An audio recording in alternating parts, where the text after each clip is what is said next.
Alhamdulillahi Rabbil Alamin wal aqibatu lil muttaqin wala udwana illa 'alal zalimin. Asyhadu an la ilaha illallah wahdahu la syarika lah ilahul awwalin wal akhirin wa asyhadu anna Muhammadan abduhu wa rasuluhu as-sadiqul amin. Sallallahu alaihi wa ala alihi wa ashabihi ajma'in, amma ba'd. Naam. Pada malam hari ini kita mulai kembali pelajaran kita dalam mengkaji kitab Thalathatul Usul wa Adillatuha karya Imam Muhammad ibn Abdul Wahhab rahimahullahu ta'ala. Taib, kita baca dari awal lagi. Nah, Qira Umar.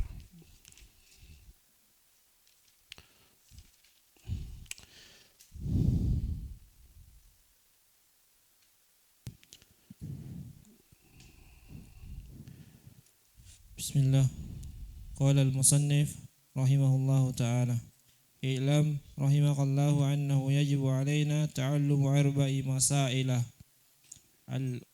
Al-ula al-ilmu wa huwa ma'rifatullahi wa ma'rifatu nabiyhi wa ma'rifatu dinil islami bil adillati. Al-thaniyatu al-amalu bih. Al-thalithatu ad-da'watu ilaih. Al-rabi'atu الصبر على الأذى فيه. والدليل قوله تعالى بسم الله الرحمن الرحيم والعصر إن الإنسان لفي خسر إلا الذين آمنوا وعملوا الصالحات وتواصوا بالحق وتواصوا بالصبر. قال الشافعي رحمه الله تعالى لو ما أنزل الله حجة على خلقه إلا هذه السورة لكفتهم. وقال البخاري رحمه الله تعالى باب العلم قبل القول والعمل. والدليل قوله تعالى فاعلم أنه لا إله إلا الله واستغفر لذنبك فبدأ بالعلم قبل القول والعمل. اعلم رحمك الله أنه قال المؤلف محمد بن عبد الوهاب رحمه الله تعالى بسم الله الرحمن الرحيم. Nah, Bismillahirrahmanirrahim. Sudah kita terangkan bahwa para penulis mereka memulai kitab-kitab mereka dengan Bismillahirrahmanirrahim. Yang pertama karena mencontoh Al-Quranul Karim, sebab Al-Quranul Karim diawali dengan Bismillahirrahmanirrahim. Ketika kita membuka mushaf, maka yang pertama kita lihat adalah Bismillahirrahmanirrahim.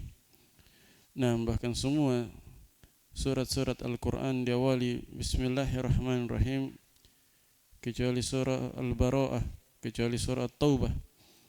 Nah, para ulama menyebutkan tidak disebutkan Bismillahirrahmanirrahim pada surah At-Taubah karena kemungkinan salah satu dari dua alasan. Yang pertama, dia bersambung dengan surah Al-Anfal, bukan surah tersendiri, melainkan disatukan dengan surah Al-Anfal, sehingga Bismillahirrahmanirrahimnya dicukupkan dengan Bismillahirrahmanirrahim di awal surah Al-Anfal. Nah, alasan yang kedua yang disebutkan oleh sebagian ulama, karena Bismillahirrahmanirrahim dalam kandungannya terdapat sifat rahmat untuk Allah Subhanahu wa ta'ala, dan ini bertentangan dengan awal surah Al-Bara'ah yang mana dalamnya terdapat bara'ah, berlepas dirinya Allah Subhanahu wa ta'ala terhadap orang-orang kafir, orang-orang musyrikin. Nah, karena itu bertentangan antara sifat rahmat dan sifat bara'ah tersebut. Sehingga kata mereka tidak cocok dengan dimulai dengan Bismillahirrahmanirrahim. Nah, adapun pembahasan tentang Bismillahirrahmanirrahim saya sudah pernah terangkan di sebagian dars kita, bahwa di pembahasan Bismillahirrahmanirrahim ada beberapa permasalahan, bisa kita bahas. Yang pertama dari sisi i'rabnya, kita bahas dari sisi mana kata per katanya, kemudian kita bahas Bismillahirrahmanirrahim itu apakah dia surah bagian dari surah setiap surah-surah Al-Quran atau bukan, ada khilaf di sana. Nah, dan juga pembahasan lain seputar itu. Ya, sudah pernah saya simpulkan ada 5 poin-poin pembahasan di dalam Bismillahirrahmanirrahim dan pernah saya terangkan semua. Nah, kemudian penulis rahimahullah taala berkata, ya, i'lam rahimakallah. Jadi beliau di sini membuka kitabnya dengan apa? Bismillahirrahmanirrahim saja. Ya, tanpa mengucapkan hamdalah, tasyahud dan salawat serta taslim kepada Nabi sallallahu alaihi wasallam. Ya. Kata para ulama, hal ini sudah cukup karena Bismillahirrahmanirrahim itu terdapat dalamnya pujian dan sanjungan kepada Allah Subhanahu wa taala. Jadi walaupun tidak disebutkan hamdalah, Bismillahirrahmanirrahim itu sudah mencukupi karena dalam Bismillahirrahmanirrahim terdapat pujian dan sanjungan kepada Allah Subhanahu wa taala. Nah, thumma qala i'lam rahimakallah. I'lam, ketahuilah. Kata i'lam ini didatangkan untuk memberitakan akan pentingnya hal-hal yang disebutkan setelahnya. I'lam, ketahuilah bahwa. Nah, i'lam, ketahuilah bahwa. Dan apa yang disebutkan setelahnya itu adalah perkara yang sangat ditekankan dan sangat penting. Nah, i'lam rahimakallah, ketahuilah semoga Allah Subhanahu wa taala merahmatimu. Nah, ini adalah doa dari penulis rahimahullah kepada orang-orang yang membaca bukunya dan orang-orang yang belajar, orang-orang yang mengajar dan mempelajari buku ini. Dan doa seperti ini menunjukkan beberapa hal. Yang pertama, menunjukkan bagaimana sifat lembut dari penulis rahimahullah ta'ala dan sifat kasih sayangnya kepada kaum muslimin, bahwa beliau betul-betul menginginkan kebaikan untuk kaum muslimin, karena itu beliau mendoakan kebaikan untuk mereka. Nah, yang kedua, ini juga menunjukkan bagaimana sifat rahmatnya seorang alim, terutama ahli sunnah. Ahli sunnah itu adalah orang-orang yang merahmati, paling merahmati manusia. Karena itu Ibnu Taimiyah berkata, a'lamun nasi ahlu sunnah a'lamun nasi bil haq wa arhamun nasi bil khalq. Nah, ahlu sunnah adalah orang yang paling mengetahui kebenaran dan paling merahmati makhluk. Yang paling merahmati makhluk. Ini sebagai bentuk pengamalan terhadap perintah Allah Subhanahu wa taala dan Rasulnya. Karena dimaklumi di dalam hadis Nabi sallallahu alaihi wasallam bersabda, ar-rahimuna yarhamuhumur rahman, yarhamu man fil ard, yarhamukum man fis sama. Ya, di dalam hadis ini Nabi berkata, orang-orang yang merahmati mereka, ar-rahimuna yarhamuhumur rahman, mereka akan dirahmati oleh Rahman. Karena itu rahmatilah siapa yang ada di dunia, yaitu makhluk, maka Allah Subhanahu wa taala akan merahmati kalian. Allah, zat yang ada di langit, akan merahmati kalian. Diperintahkan untuk merahmati makhluk. Barang siapa yang merahmati makhluk, maka dia akan dirahmati oleh Allah Subhanahu wa taala. Nah, annahu yajibu alaina ta'allumu arba'i masaila. Annahu, sesungguhnya wajib bagi kita mempelajari 4 permasalahan. Nah, sebentar ya, kita jelaskan dulu. Kata penulis, ketahuilah semoga Allah merahmatimu. ketahui apa? Ketahui bahwa wajib bagi kita, yaitu wajib bagi kaum muslimin dan muslimat, nah, laki-laki maupun perempuan, yang merdeka maupun yang budak, ya, wajib semuanya. Selama dia mukallaf, wajib atas kita untuk mempelajari 4 permasalahan atau 4 pembahasan. Apa itu? Al-ula, permasalahan yang pertama yang wajib kita pelajari adalah tentang al-ilm, tentang al-ilm. Nah, dan kewajiban di sini wajib ainiyah, kewajiban ainiyah, wajib mempelajari 4 perkara yang akan disebutkan nanti dengan wajib apa? Ain, bukan wajib kifayah, wajib ain. Sebab ini pokok agama. 4 ini pokok agama. Yang pertama adalah wajib kita mempelajari tentang ilmu. Apa itu ilmu? Ilmu yang dimaksud adalah ma'rifatullah, ilmu tentang Allah, wa ma'rifatu nabiyih, ilmu tentang nabinya, wa ma'rifatu dinil islami bil adillah, dan ilmu tentang agama Islam, mengilmui tentang Allah, mengilmui tentang nabinya, dan mengilmui tentang agama Islam disertai dengan dalil-dalilnya. Nah, disertai dengan dalil-dalilnya, harus dengan dalilnya. Karena ilmu yang benar adalah ma'rifatul haqqi bidalili. Ma'rifatul haqqi bidalili, mengetahui kebenaran dengan dalil-dalilnya. Ma'rifatul huda bidalili, mengetahui petunjuk dengan dalilnya. Ma'rifatu masail ad-din aqidatan wa ibadatan wa muamalatan wa akhlaqan bidalili, mengetahui permasalahan-permasalahan agama, baik itu permasalahan agama secara akidah, secara ibadah, secara muamalah, secara akhlak, dengan dalil-dalilnya. Itulah ilmu, mengetahui sesuatu dengan dalilnya, bukan karena ikut-ikutan. Iya. Adapun mengenai wajib menghafal dalil atau tidak, itu perkara lain. Yang penting kita mengetahui sesuatu berdasarkan dalilnya. Nah, dan yang benarnya tidak wajib menghafal dalil. Iya, tidak wajib menghafal dalil. Yang wajib adalah kita mengetahui sesuatu dengan dalilnya. Cukup ketika kita membaca sesuatu dan kita mengetahui, oh ini ada dalilnya dari Al-Quran dan Sunnah, lalu kita amalkan, itu sudah cukup. Tidak wajib kita menghafal dalil.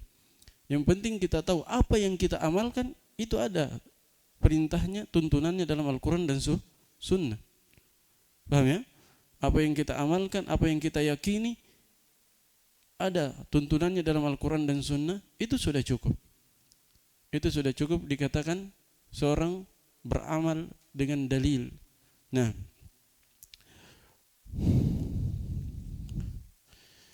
dan ucapan beliau ma'rifatullah, nah, mengenal Allah subhanahu wa ta'ala, mengenal nabinya, dan mengenal agama Islam dengan dalil-dalilnya. Bil adillah di situ kata sebagian ulama terikat dengan seluruhnya. Jadi bukan terikat dengan ma'rifatu dinil Islam saja.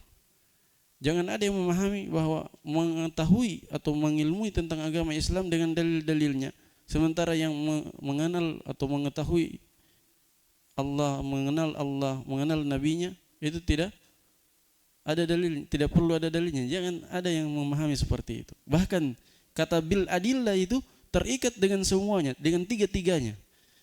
Jadi ilmu itu adalah engkau mengenal Allah dengan dalil-dalilnya. Kedua, engkau mengenal nabinya dengan dalil-dalilnya. Ketiga, engkau mengenal agama Islam, yaitu hukum-hukum dan syariat Islam serta rincian-rinciannya dengan dalil-dalilnya pula. Semua rincian-rinciannya. Ketika antum sholat, antum takbir, apa dalilnya? Antum sujud, doanya begini, apa dalilnya? Dan seterusnya. Itulah agama, mengetahui sesuatu dengan dalilnya. Ya, apa kata Imam Syafi'i? dalam syair yang disandarkan kepadanya, al-ilmu,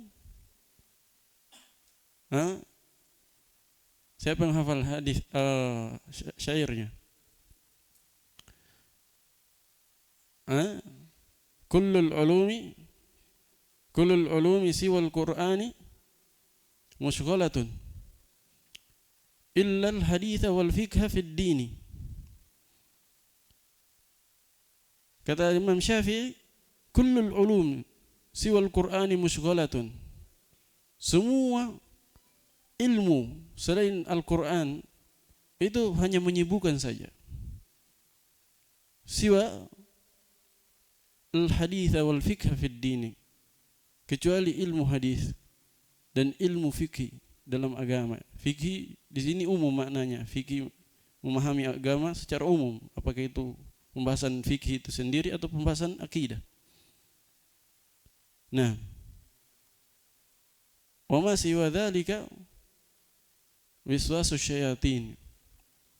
Adapun yang selain itu adalah hanya waswas syaitan saja. Jadi ilmu-ilmu yang lain itu tidak ada manfaatnya, kecuali apa-apa yang bisa bermanfaat untuk Islam seperti ilmu kedokteran, ilmu teknik dan yang semisal dengan itu. Nah, jelas ya? Nah, ini menunjukkan ilmu itu adalah yang berasaskan dengan dalil.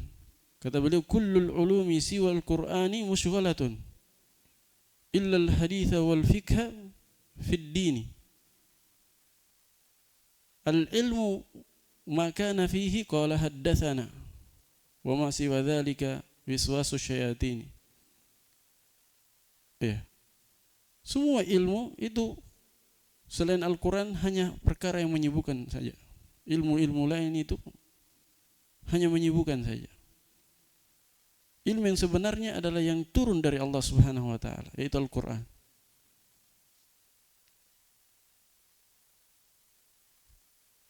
Makanya beliau katakan illal haditha, kecuali ilmu hadis, karena ini juga turun dari Allah.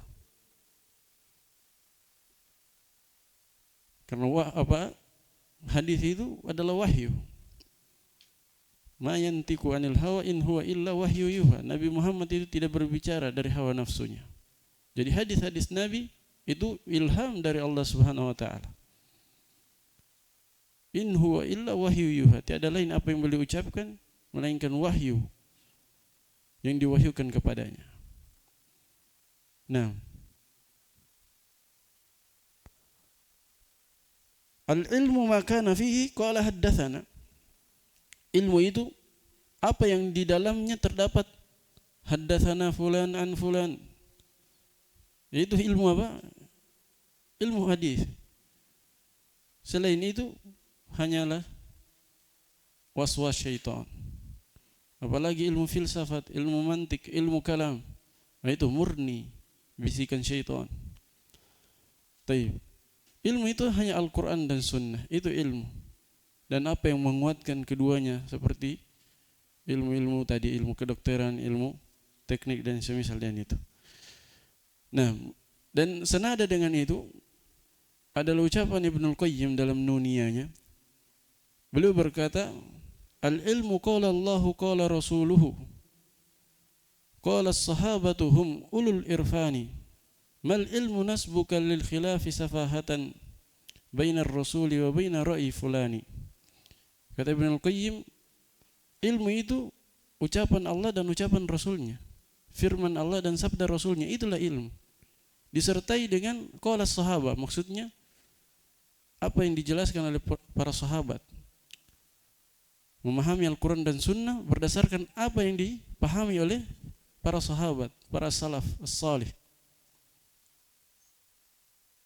Hum ulul irfani, mereka lah yang punya ilmu, orang-orang yang berpengetahuan. Karena Al-Quran dan Sunnah turun di tengah mereka. Mereka yang paling tahu tentang Al-Quran dan Sunnah. Jadi kalau mau selamat, jalan kita beragama adalah kita memahami Al-Quran dan Sunnah sesuai pemahaman mereka. Nah, Kemudian kata beliau, mal ilmu nasbuka lil khilafi safahatan. Bukan ilmu itu engkau mempertentangkan secara bodoh antara ucapan Rasul dan pendapat fulan, pendapat orang lain. Nah, jadi ilmu adalah kita mengetahui sesuatu, kita mengetahui permasalahan dengan dalilnya dari Al-Quran dan Sunnah. Nah, mengetahui tentang Allah, mengilmui tentang Allah dengan dalil dari Al-Quran dan Sunnah, mengilmui nabinya tentang nabinya dengan dalil dari Al-Quran dan Sunnah, mengilmui agamanya, hukum-hukum syariatnya juga dengan dalil Al-Quran dan Sunnah. Begitu pula ijma' dan qiyas. Hanya saja ijma' itu bersumber dari Al-Quran dan Sunnah. Karena itu para ulama berkata tidak ada satu ijma' kecuali pasti bersandar pada Al-Quran dan Sunnah. Begitu pula qiyas. Namanya qiyas, kalau antum belajar qiyas, itu namanya ada al-asl. Ada al-asl, ada al-far', ada al-hukum, ada al-illah. Ini 4 rukun qiyas. Al-asl itu apa? Al-asl itu adalah sesuatu permasalahan yang ada dalilnya dari Al-Quran dan Sunnah. Kemudian datang al-far', cabang. Cabang ini nanti dikiaskan kepada sesuatu yang ada dalilnya. Berarti secara tidak langsung qiyas itu adalah bersandar kepada sesuatu yang ada dalilnya dari Al-Quran dan Sunnah. Jelas ya? Nah, dan kewajiban berilmu kan wajib, kata beliau, wajib ain tadi. Untuk mengetahui 4 permasalahan. Apa dalilnya wajib berilmu? Apa dalilnya wajib berilmu selain nanti surah Al-Asr? Ya, banyak dalilnya dalam Al-Quran. Allah berfirman, "Wa ma kana al-mu'minuna liyanfiru kaffah, falawla nafara min kulli firqatin minhum ta'ifah liyatafaqahu fid din wal yunziru qaumahum idza raja'u ilaihim la'allahum yahdharun." Lihat, liyatafaqahu fid din. Apa di situ? Lam amr. Lam amr. Kata Allah, tidak pantas seluruh orang-orang beriman itu semuanya berangkat jihad. Bahkan sepantasnya setiap kelompok, setiap suku, setiap daerah ada bagian dari mereka yang mengirimkan orang-orang yang untuk pergi belajar. Liyatafaqahu fid din. Agar mereka itu pergi. Ini, liyatafaqahu fid din. Hendaknya mereka pergi mendalami agama Allah Subhanahu wa taala. Lam amr, wajib. Karena al-aslu fil amr yafidul wujub, memberikan faedah pengwajiban. Begitu pula Nabi bersabda dalam hadis yang disahihkan oleh sebagian ulama, di antaranya Syekh Al-Albani, talabul ilmi faridatun ala kulli muslim. Menuntut ilmu wajib bagi setiap muslim. Muslim di sini mencakup juga perempuan. Karena ini membabi taglib, disebutkan laki-laki membabi taglib karena dominan laki-laki daripada perempuan. Ya. Bukan berarti perempuan tidak wajib, wajib juga. Nah, jelas ya. Jadi wajib menuntut ilmu. Ilmu apa itu yang wajib ain? Itu mengilmui tentang 3 hal. Pertama, mengilmui tentang Allah. Dan mengilmui tentang Allah 4 cakupannya. Mengilmui tentang apa? Meyakini tentang wujud Allah Subhanahu wa taala. Kedua, tentang rububiyahnya. Ketiga, tentang asma wa sifatnya. Keempat, tentang uluhiyah. Tentang tauhid uluhiyah. Nah, 4 ini cakupannya. Dan ini semuanya wajib, meyakini tentang keberadaan Allah, meyakini tentang rububiyah Allah Subhanahu wa taala, meyakini adanya nama-nama dan sifat Allah yang Allah tetapkan dalam Al-Quran dan ditetapkan oleh Rasulnya dalam hadis yang sahih, dan juga mengesahkan Allah Subhanahu wa taala dalam peribadatan. Ilmu tentang Allah adalah 4 perkara ini, berputar pada 4 pokok ini. Dan ini wajib ain kita belajar tentang 4 ini. Wa ma'rifatun nabi, dan mengenal nabinya, mengetahui tentang nabinya. Wajib kita mengetahui tentang nabi kita, tentang nasabnya, tentang jalan hidupnya, dakwanya semenjak di awal beliau diutus sampai beliau meninggal. Itu wajib untuk kita ketahui. Sebab kita akan ditanya tentang hal ini di alam kubur nanti. Tentang 3 perkara ini semuanya kita akan ditanya. Yaitu tentang Allah Subhanahu wa taala, tentang nabinya, dan tentang agama Islam. Nah, dimaklumi salasatul usul itu adalah pelajaran tentang 3 landasan pokok yang menjadi pertanyaan malaikat di alam kubur nanti. Nah, jadi wajib kita mengetahui tentang Nabi. Mengetahui tentang Nabi itu dipelajari di mana? Kalau mengetahui tentang Allah kan dipelajari di buku-buku tauhid, kitab-kitab tentang tauhid dan kitab-kitab tentang akidah. Kalau mengetahui tentang Nabi dipelajari dan kitab-kitab sirah. Karena itu belajar sirah itu penting. Supaya antum kenal siapa Nabi antum. Iya. Mulai dari namanya, nasabnya, kemudian setelah itu jalan hidupnya, jalan dakwanya, perjuangannya dalam berdakwah. Iya. Karena hakikatnya jalan hidup Nabi SAW itulah agama. Itulah agama. Kita ingin berjalan di atas sunnah. Apa yang kita ingin lakukan? Kalau ingin mencontoh Nabi, harus kita tahu jalan hidup beliau supaya bisa kita contoh. Bagaimana caranya antum bisa mencontohnya kalau tidak pernah mengetahui jalan hidup beliau? Bagaimana meneladaninya kalau antum tidak mengetahui tentang hal-hal yang berkaitan dengan beliau? Nah, jadi harus belajar sirah. Ini termasuk pelajaran-pelajaran wajib. Kemudian wa ma'rifatu dinil Islam bil adillah. Mengetahui agama Islam dengan dalil-dalilnya. Ini dengan cara mempelajari apa? Ilmu fikih. Mempelajari ilmu fikih. Jadi sudah 4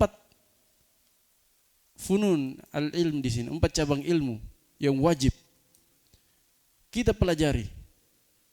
Ini termasuk ilmu ghoyah, ilmu tujuan dalam belajar agama. Karena cabang-cabang ilmu agama itu ada namanya ilmu alat dan ilmu ghoyah.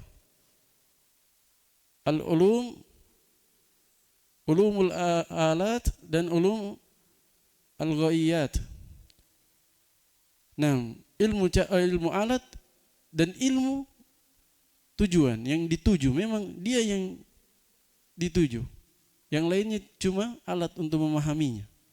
4 ini termasuk ilmu tujuan dalam belajar agama. Apa itu? Ilmu tauhid, ilmu akidah, kemudian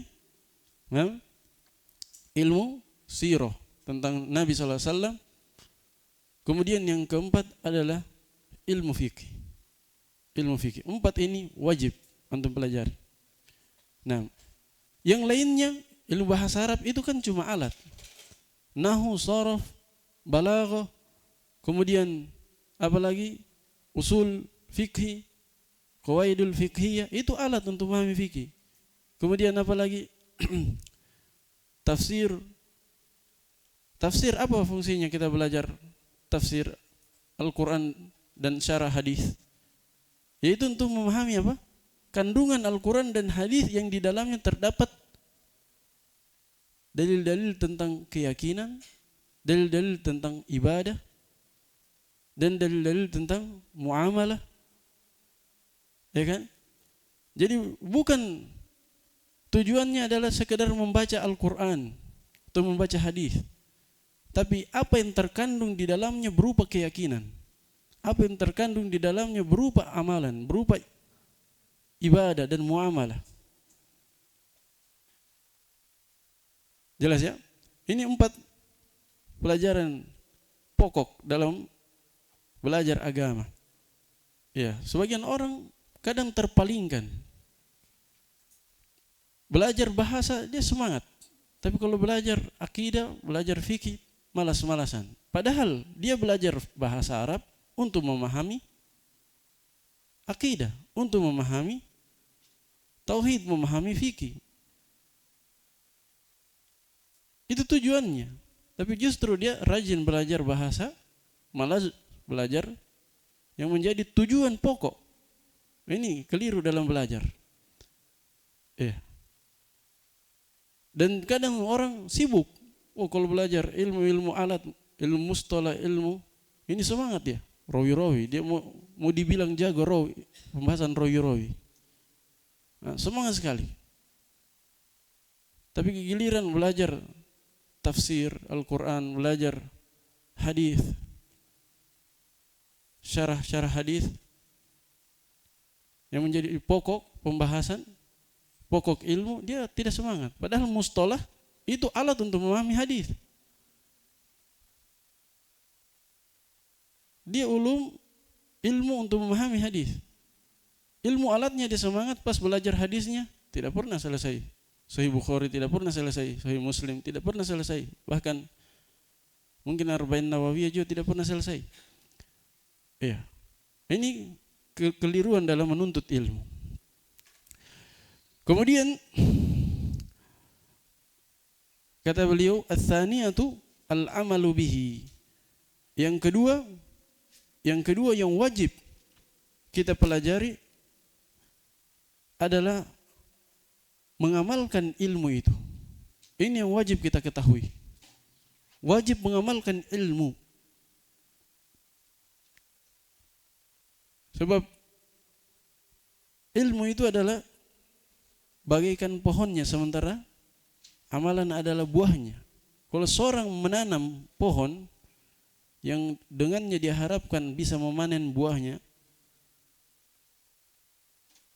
kalau dia cuma tanam pohonnya, kemudian pohon tersebut tidak berbuah, itu kan rugi. Karena itu harus diamalkan. Harus diamalkan ilmu itu. Dalil akan hal ini disebutkan dan diriwayatkan dari Nabi sallallahu alaihi wasallam bahwa beliau bersabda, "Asyaddun nasi adzaban al-alimu lam yanfa'hu Allahu bi ilmi." Orang yang paling dahsyat azabnya pada hari kiamat adalah seorang alim yang tidak bermanfaat ilmunya. Allah tidak beri manfaat pada ilmunya, itu dia tidak amalkan ilmunya. Jadi bukan yang keras azabnya itu orang yang jahil. Justru yang alim tidak mengamalkan ilmunya, dia yang keras azabnya. Bahkan dia pertama kali dipanggang dalam api neraka. Sebagaimana diucapkan oleh sebagian ulama, Ibnu Raslan dari ulama Syafi'iyah, beliau berkata, alimun awwalu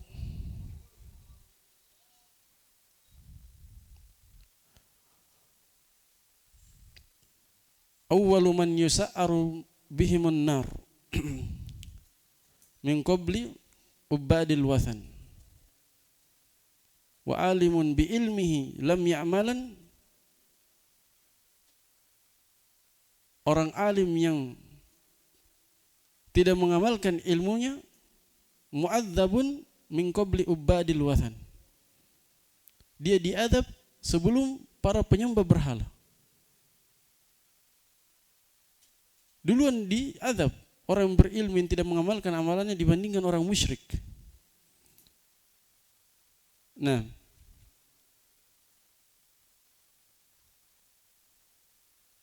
dan Sufyan ibn Uyainah berkata, "Man fasada min ulama'ina fa fihi syabahun bil yahud wa man fasada min ubadina fa fihi syabahun bin nasara." Kata Sufyan, siapa yang fasid, siapa yang rusak dari ulama kita, maka pasti ada penyerupaan terhadap orang Yahudi. Penyerupaan dari sisi apa? Yaitu berilmu tadi tapi tidak mengamalkan ilmunya.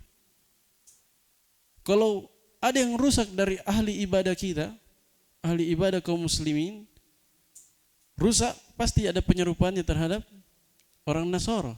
Yaitu apa? Dia beribadah tanpa ilmu. Nah, syahidnya orang yang rusak, alim yang rusak, itu pasti ada penyerupaan terhadap orang Yahudi dalam artian mereka tidak mengamalkan ilmu yang mereka miliki. Nah, jadi beramal, mengamalkan ilmu adalah wajib. Mengamalkan ilmu adalah wajib. Sebab dalam hadis yang disebutkan tadi, orang yang tidak mengamalkan ilmunya, dia adalah orang yang paling keras azabnya di hari kiamat nanti. Dan dimaklumi wajib bagi kita untuk menghindarkan diri kita dari azab. Karena itu wajib bagi kita untuk beramal supaya terhindar dari azab tersebut. Nah, walaupun hadis tadi itu dhaif secara periwayatan, tapi dia sahih secara makna. Asyaddun nasi adzaban alimun lam ya'mal atau lam yanfa'hu Allahu bi ilmihi. Nah, ats-tsalitsa ad-da'watu ilaihi. Kemudian yang ketiga yang wajib untuk diketahui adalah bagaimana kita mendakwakan ilmu yang kita miliki. Mendakwakan ilmu yang kita miliki. Nah, ini agak panjang pembahasannya, sebentar kita lanjutkan insyaallah.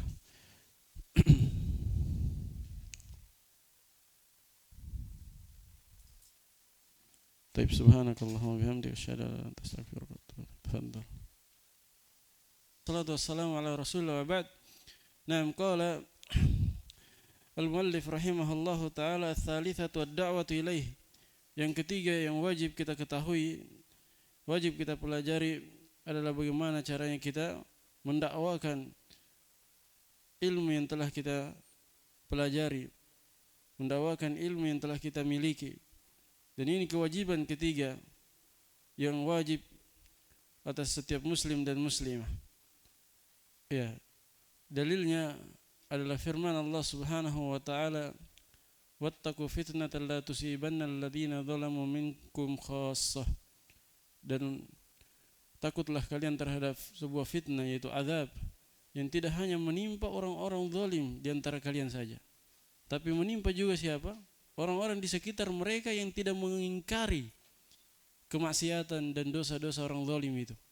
Jadi ketika kita hidup di tengah masyarakat yang berbuat dosa dan maksiat, kalau kita diam-diam saja tidak mendakwahi mereka, tidak melakukan amar ma'ruf nahi munkar, kita akan diazab bersama mereka. Perhatikan kisah ashabus sabat, orang-orang yang memancing di hari Sabtu itu. Mereka dilarang untuk memancing di hari Sabtu, untuk menangkap ikan di hari Sabtu. Nah, tapi mereka tetap melakukannya dan melakukan hila. Iya, mereka pasang pukatnya atau pancingnya di hari apa? Di hari Jumat, kemudian mereka ambil di hari Ahad. Iya, sebagai bentuk mengakali syariat Allah Subhanahu wa taala. Nah, akhirnya mereka diazab dan dikutuk jadi kera-kera dan babi-babi. Iya. Dan kata para ulama, kalau antum baca ayatnya, mereka terbagi menjadi 3 kelompok. Ada yang berbuat dosa dan maksiat, yaitu dia memancing dan mengambil ikan di hari Sabtu. Ada yang diam, tidak mengingkari mereka, tapi tidak juga bermaksiat, tidak ikut mereka memancing di hari Sabtu, menangkap ikan di hari Sabtu. Kelompok ketiga, mereka mengingkari, melakukan amar ma'ruf nahi munkar. Melakukan amar ma'ruf nahi munkar. Ketika turun azab menimpa orang-orang tersebut, yang diazab adalah orang yang bermaksiat dan orang yang diam, yang tidak melakukan dakwah amar ma'ruf nahi munkar. 2 ini diazab. Yang ketiga yaitu orang yang berdakwah mengingkari mereka diselamatkan. Kisahnya ada di surah Al-A'raf. Allah Subhanahu wa taala berfirman, falamma nasu ma dzukkiru bih anjayna alladhina yanhauna 'anis su wa akhadna alladhina zalamu bi'adzabin ba'is. Kata Allah Subhanahu wa taala, tatkala mereka lupa terhadap apa yang mereka telah diingatkan darinya, maka kami selamatkan orang-orang yang melarang dari kemungkaran. Jadi yang diselamatkan itu orang-orang yang berdakwah, orang-orang yang melakukan amar ma'ruf nahi mungkar. Adapun orang-orang yang melakukan maksiat dan orang-orang yang diam, mereka diazab bersama-sama. Nah, jadi wajib melakukan amar ma'ruf nahi mungkar, wajib untuk berdakwah. Tapi bukan berdakwah harus dakwah itu berarti keluar pergi sana sini atau pergi khuruj, tidak harus. Dakwah itu seperti ini dakwah namanya. Mengajari manusia di masjid-masjid, di tempat-tempat belajar, itu dakwah. Jelas ya? Nah, jadi bukan juga melakukan amar ma'ruf nahi mungkar seperti pemahamannya Mu'tazilah dan Khawarij, yaitu apa?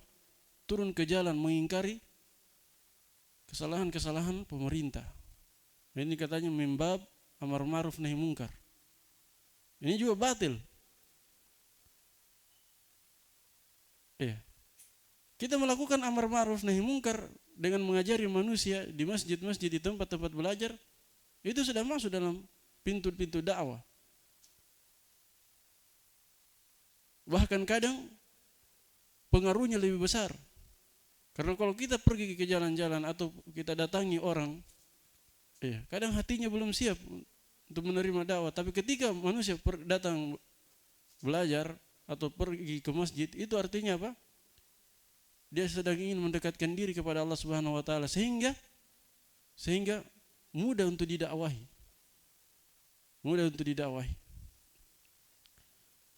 Dan mudah hatinya itu terketuk. Paham ya?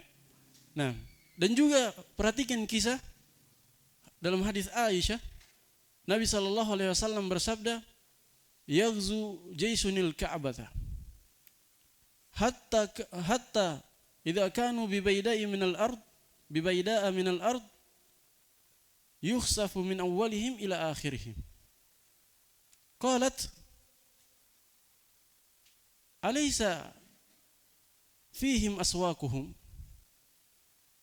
Perhatikan, kata Nabi SAW, pernah adalah bala tentara yang ingin menyerang Ka'bah. Ketika mereka sudah sampai di tempat kosong dekat Ka'bah, yukhsafu min awwalihim ila akhirihim, diratakan, diazab dari awal sampai akhir, dibinasakan semua.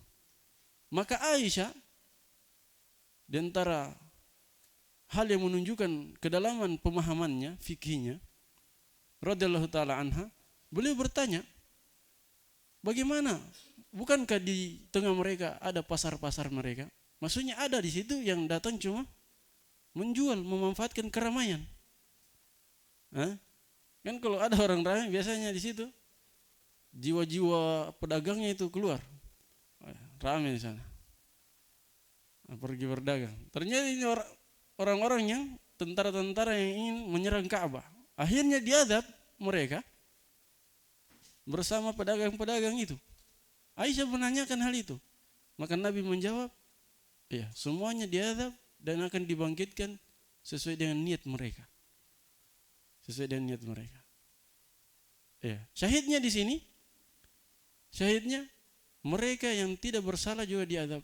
Kenapa? Mereka membiarkan kemungkaran. Justru apa? Justru mereka mengesankan mereka apa? Membantu. Ya. Membantu dalam kemungkaran tersebut. Di mana mereka menjual di situ. Ya. Ini termasuk tolong menolong dalam keburukan. Jelas ya? Jadi wajib berdakwah. Wajib melakukan amar ma'ruf nahi mungkar sesuai dengan kadar masing-masing. Nah, begitu pula antum kalau ya punya teman, diajak pergi ta'lim, pergi belajar. Kalau dia tidak mampu belajar nahwu misalnya sorof, antum ajak aja dia belajar yang ringan-ringan, yang hanya mendengar, seperti belajar akidah, belajar fikih. Ya, tidak ada beban untuk harus bisa baca kitab. Kalau memang dia tidak mampu. Tapi kalau yang semangat, ya ajak juga belajar bahasa Arab. Jelas ya? Nah, itu membab dakwah sebagai bentuk dakwah. Dan betapa banyak orang yang kenal dakwah itu, kenal dakwah sunnah, awalnya Pak diajak dulu temannya. Ya, diajak. Ternyata dibawa ke masjid ta'lim. Ya. Lama-lama kelamaan kecantol dia. Bahkan kadang lebih semangat daripada yang pertama kali mengajaknya. Itu banyak begitu.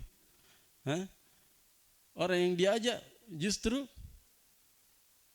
lebih semangat belajarnya daripada orang yang mengajak. Ya. Jadi bagus mengajak teman.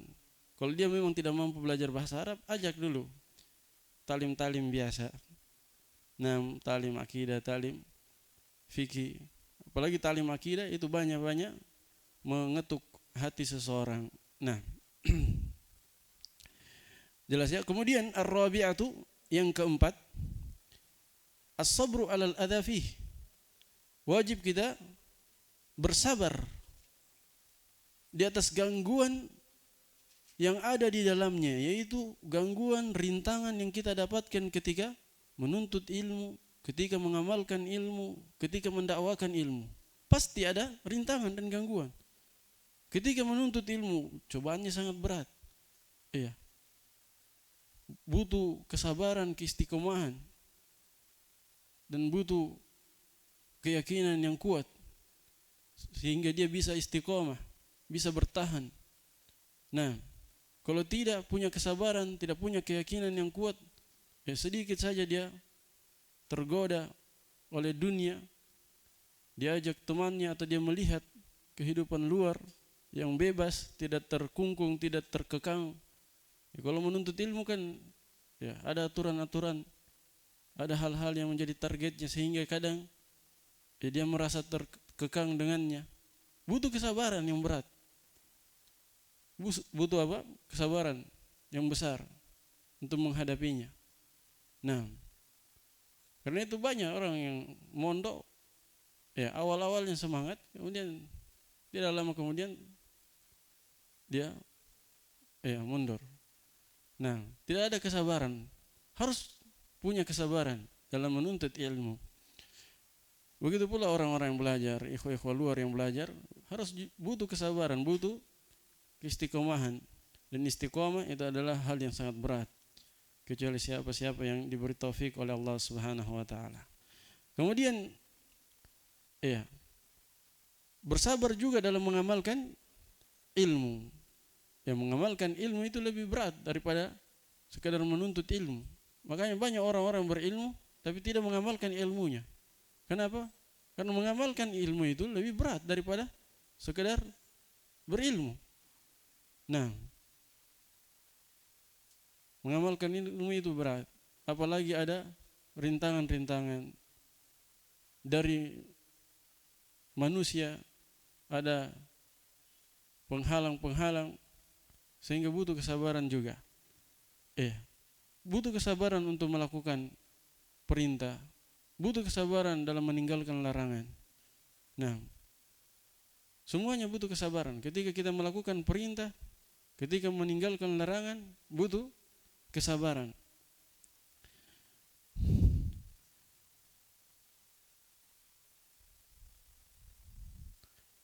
Dan demikian pula ketika berdakwah, harus bersabar ketika berdakwah.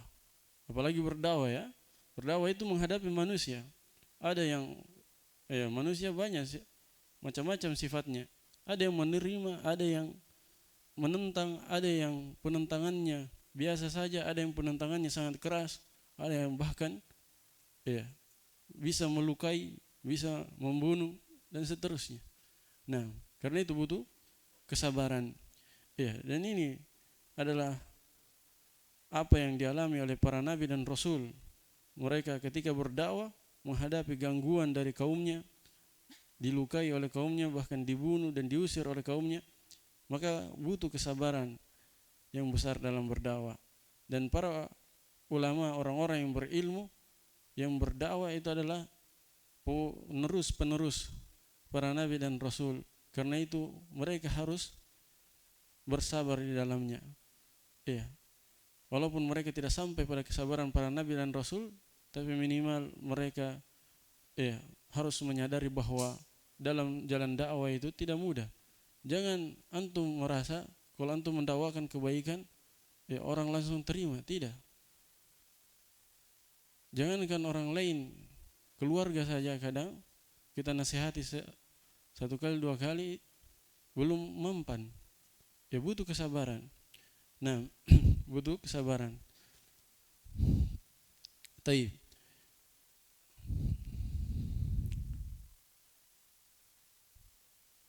Dan dalil yang menunjukkan wajibnya bersabar ini, selain dalil yang akan disebutkan nanti, di antaranya adalah firman Allah di surah Al-Insan, Inna nahnu nazzalna alaikal qur'ana tanzila fasbir lihukmi rabbik wala tuti' minhum athiman aw kafur.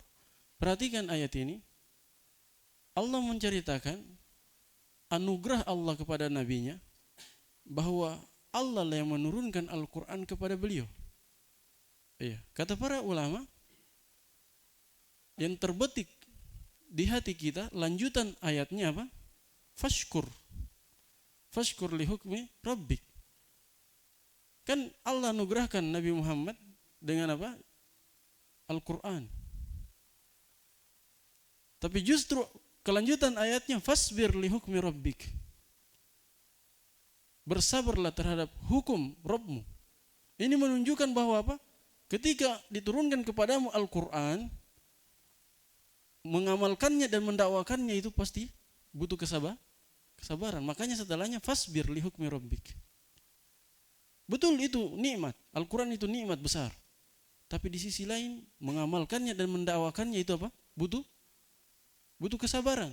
Karena itu Allah berfirman, fasbir lihukmi rabbik. Wala tuti' minhum athiman aw kafura. Menunjukkan bahwa ada gangguan dari orang-orang athim, orang-orang pendosa, orang-orang yang kafir. Bersabar. Dan hukum di situ, hukum masuk dalamnya hukum syariah dan hukum kauniyah. Bersabarlah engkau wahai Nabi Muhammad terhadap hukum Rabbmu, yaitu hukum syariah, mengerjakan perintah Rabbmu dan meninggalkan larangan Rabbmu. Sabar. Begitu pula hukum kauniyah, bersabar dari musibah yang menimpamu. Itu hukum kauniyah berupa musibah. Kalau hukum syariah kan apa? Perintah dan larangan. Bersabar semuanya. Ketika mengerjakan perintah, ketika meninggalkan larangan, butuh kesabaran. Begitu pula ketika turun hukum kauniyah yang berupa musibah dan malapetaka yang menimpa kita, butuh kesabaran. Disuruh bersabar. Fasbir li hukmi rabbik. Dan di situ perintah. Fasbir fil amr, menunjukkan wajibnya bersabar. Ya. Sepakat para ulama, bersabar itu wajib. Bersabar itu wajib. Nah, adapun ridho terhadap musibah atau justru bersyukur ketika ditimpa musibah, itu hukumnya sunnah. Hukumnya sunnah dan tidak akan dicapai kecuali orang-orang yang sangat kuat keimanannya. Para nabi dan rasul itu mereka ketika ditimpa musibah justru bersyukur. Nah, karena mereka tahu apa yang ada di balik musibah. Jelas ya? Yang wajib adalah bersabar. Menahan diri terhadap apa? Sifat keluh kesah dan murka terhadap takdir Allah Subhanahu wa taala. Taib, itu dalil-dalil akan 4 kewajiban ini. Nah, beliau akan sebutkan satu surah yang menjadi dalil untuk semuanya. Apa itu? Yaitu firman Allah Subhanahu wa taala dalam surah Al-Asr. Bismillahirrahmanirrahim, wal 'asr innal insana lafi khusr illal ladzina amanu wa amilus solihati wa tawasaw bil haqqi wa tawasaw bis sabr. Kata Allah Subhanahu wa taala, demi al-asr, demi masa. Ada yang menafsirkan demi waktu asar. Ada juga yang menafsirkan demi salat asar. Ini 3 penafsiran yang masyhur. Wal asr, ada yang menafsirkan demi masa. Ada yang menafsirkan demi waktu asar. Waktu asar itu mulai dari apa? Bayangan 2 kali lipat dari tinggi benda sampai menguning matahari. Nah, ketika ingin tenggelam, ketika hendak tenggelam. Nah, itu waktu asar. Ada yang mengatakan wal asar demi salat asar. Innal insan, sesungguhnya manusia benar-benar berada di dalam kerugian. Di sini Allah Subhanahu wa taala menyebutkan dan menegaskan bahwa manusia itu betul-betul seluruhnya berada dalam kerugian. Karena alif lam di situ istighraqiyah, menunjukkan umum, mencakup seluruh jenis manusia. Bahwa seluruh jenis manusia, seluruh manusia itu berada dalam kerugian. Dan pengabaran ini, pernyataan bahwa manusia berada dalam kerugian, ditegaskan dan dipastikan oleh Allah dengan berapa penguat? 3 penguat. Ada sumpah, ada inna, ada lam, lafi. 3 penguat, 3 penegas sekaligus. Untuk menegaskan bahwa manusia betul-betul berada dalam kerugian. Kalau berada dalam kerugian, berarti wajib kita menyelamatkan diri kita dari kerugian tersebut. Bagaimana cara menyelamatkan diri kita dari kerugian tersebut? Dengan bersifat 4 sifat. Bersifat dengan 4 sifat berikut. Apa itu? Illal ladzina amanu wa amilus solihat wa tawasaw bil haqqi wa tawasaw bis sabr. Untuk selamat dari kerugian, selamat dari kebinasaan, kita harus memiliki 4 sifat ini. Kita harus beriman, kita harus beramal saleh, dan kita harus saling mewasiatkan terhadap kebenaran, itu mendakwakan kebenaran. Dan yang keempat adalah bersabar, saling mewasiatkan untuk bersabar. Nah, siapa yang ingin selamat dari kerugian, maka hendaknya dia bersifat dengan 4 sifat ini. Dia beriman dan dimaklumi. Beriman dan beramal soleh itu harus didasari dengan ilmu. Nah, disitulah letak pendalilannya. Yang pertama, wajib berilmu. Kenapa wajib berilmu? Karena antum tidak mungkin selamat dari kerugian tersebut, dari kebinasaan itu, kecuali dengan ilmu. Ilmu ini yang mendasari antum untuk beriman dan beramal soleh. Kemudian setelah itu antum amalkan ilmu antum, dakwakan ilmu antum. Dan yang keempat, antum bersabar di atasnya. Jelas ya? Kalau ada yang tanya, dari sisi mana pendalilan di surah Al-Asr yang menunjukkan wajibnya berilmu? Diambil dari keharusannya. Tidak mungkin beriman dan beramal soleh kecuali dengan ilmu. Apakah amalan itu dikatakan soleh kalau tidak dasar ilmu? Tidak mungkin dikatakan soleh kalau tidak dasar ilmu. Dan iman itu tidak mungkin akan muncul kecuali ada ilmu tentang Allah, ada ilmu tentang yang diimani. Jelas ya? Maka wajib 4 perkara tersebut. Wajib berilmu, wajib mengamalkan ilmu, wajib mendakwakannya, wajib bersabar di atasnya. Sebab tanpa 4 perkara ini, perhatikan sisi pendalilannya, tanpa 4 perkara ini seorang tidak akan selamat. Menyelamatkan diri dari kerugian, dari kebinasaan, wajib atau tidak? Wajib. La tulku biaidikum ila tahluka. Jangan lemparkan diri-diri kalian ke dalam kebinasaan. Wajib menyelamatkan diri dari kebinasaan. Wala taqtulu anfusakum. Jangan kalian membunuh diri-diri kalian. Harus menyelamatkan diri dari kebinasaan. Dan tidak ada jalan untuk menyelamatkan diri dari kebinasaan di alam barzakh dan di negeri akhirat kecuali dengan memiliki 4 sifat ini, yaitu berilmu, kemudian beriman dan beramal soleh, mendakwakan ilmu tersebut dan bersabar di atasnya. Nah, karena itu Imam Syafi'i berkata, rahimahullah, "Lau ma anzalallahu hujjatan ala khalqi illa hadhihi surah lakafathum." Seandainya Allah tidak pernah menurunkan satu hujjah pun kepada makhluknya kecuali surah ini saja, maka surah ini sudah cukup bagi mereka. Maksudnya apa? Sudah cukup dalam menyelamatkan mereka dari kebinasaan. Surah ini sudah cukup menjadi jalan penyelamat. Kalau mereka mengamalkan surah ini, sudah cukup untuk membuat mereka selamat dari kerugian. Bukan artinya surah ini sudah cukup dari seluruh hukum syariat. Cukup antum baca surah ini, semua hukum-hukum syariat antum bisa ketahui dengannya atau berdalil dengannya. Tidak. Bukan itu maksudnya. Tapi yang ingin beliau tegaskan bahwa surah ini sudah cukup untuk membuat manusia menempuh jalan keselamatan, yaitu dengan cara dia berilmu, beramal soleh, mendakwakan ilmu serta bersabar di atasnya. Ya.